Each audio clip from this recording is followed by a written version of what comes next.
In this video I'd like to talk to you about a shadowy figure known as the Hatman. It has been known to appear to those hallucinating from taking Benadryl, an addictive delirium that some abuse despite being high from it often being an intensely displeasurable experience. While most hallucinations caused by taking drugs clearly can't be taken seriously, when different people repeatedly see something extremely obscure yet specific and describe it in very similar terms, it suggests it's something other than a regular drug-induced vision. Before I go into detail about this sinister being, it's necessary to provide a bit of background information about Benadryl. Also known as diphenhydramine, it's an allergy medicine that, when taken in large quantities, can lead to temporary psychosis and some particularly harrowing visuals and other effects. The most commonly reported trip description involves users seeing spiders everywhere. In fact, over 3/4 of people who've taken it report this. Users also mostly tend to experience dizziness and muscle spasms, and a third also become intensely itchy. So why do people take Benadryl when the impact is mostly negative? Some do so due to the need for experimentation and because they see themselves as psychonauts. Others become addicted, which seems weird considering how horrible tripping on it usually is, but nevertheless happens. Then there are those who wish to summon the Hatman, who appears to just over a fifth of users. The Hatman is a dark shadow of a man wearing an old-fashioned hat and long black coat.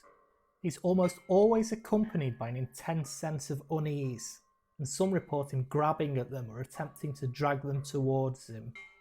Why would people actively seek to summon him? The same reason they take Benadryl. They crave an extreme experience, whether it be good or bad, and they certainly get one. After seeing the Hatman once while taking Benadryl, some report having recurring nightmares involving him and waking up in a cold sweat. Others say they're unable to get the image of his grinning face out of their heads. Others are more fortunate and are able to shrug the experience off. The scale of his impact appears to be partly dependent on the mental resilience of those who encounter him. Benadryl hallucinations aren't the only times people see this terrifying entity. He also features frequently in sleep paralysis, with people waking up only to be unable to move while he stands in the corner of the room watching them ominously. Sometimes he hovers directly over them, inspecting their chest. This differs substantially from other beings seen during sleep paralysis, which typically sit on the chest of the sufferer. Clearly the Hatman is a different kettle of fish altogether and in a class entirely of his own. The Hatman is also believed to be the inspiration for Freddy Krueger. Wes Craven reports having heard shuffling and mumbling coming from the pavement outside his house during the night as a child, and moved to the window to see what was out there. Upon doing so, he was confronted by a dark figure in an overcoat wearing a fedora hat. Somehow this entity realised someone was looking at it and stared right up at Wes, looking him directly in the eyes. Wes was petrified and retreated away from the window. When he looked back out later to check if the being was still there, he was shocked to see that it was still staring intently up at him. Terrifyingly, it then started trying the door to his house, trying to get in. His brother ran downstairs with a baseball bat to confront it, but by the time he got to the door, it had seemingly disappeared into the mist. When later describing what he'd seen, Wes said that the thing that had struck him the most about the Hatman was that he had a lot of malice in his face. He also had this sort of sick sense of humour about how delightful it was to terrify a child, said Wes. The being has also been described as taking pleasure from the fright that it inflicts on Benadryl users. So what is this being and what does it want from us?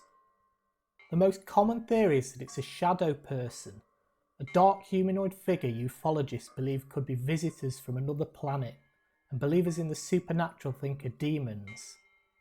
Speaking about this phenomenon, paranormal expert Rosemary Gwilly claims that these entities wear hats to cover up their oddly shaped heads. So is the Hatman a demon, an alien, or maybe even both? Well, the origins of shadow people can actually be traced back to Native American mythology, where shadows are associated with ghosts or spirits. Various different demonic entities and benevolent ghosts alike are said to take the form of shadowy beings, but the one that fits the description of the Hatman the best is malicious, an eater of souls who appears to those consumed by terror, evil thoughts or depression. Given the sense of dread and unease brought about by Benadryl use, and the fact that sleep paralysis is thought to have a statistically significant relationship with depression, it appears that the circumstances in which the Hatman and the malicious appear are relatively similar. The latter is also described as being pitch black and evoking dread in those who witness him in much the same way as the Hatman. Malicious is said to continue to reside within his victim after an encounter and devour their soul from within. This would explain those who are constantly haunted by him after the initial experience with him. He typically torments those he inhabits and prevents them from finding peace. Contrary to modern day possession stories, the Native Americans did not outline any specific way of exorcising the malicious. However, given that not everybody seems to be tortured by him forever, it seems that he's selective with regards to who he chooses to continually remain in. Perhaps a level of fear is needed for him to feed off in order to make it worth his while sticking around. So what about the theory that shadow people are aliens? Interestingly, former assistant professor of education leadership at Montana State University R.D. Clark, whose heritage stems from the Choctaw people, the very people the myth about malicious stems from, has studied supposed Native American encounters with aliens and written about a number of encounters with these beings, some of which have been described as being not so benevolent. She notes that Native American legends about star people make them more open-minded to concepts of this nature. Could it be that this suggests a deeper knowledge of beings from outside this world, and that the Hatman is one of them? It's definitely possible and something to remain open-minded about. It's important to remember that seemingly evil entities only have power if we let them.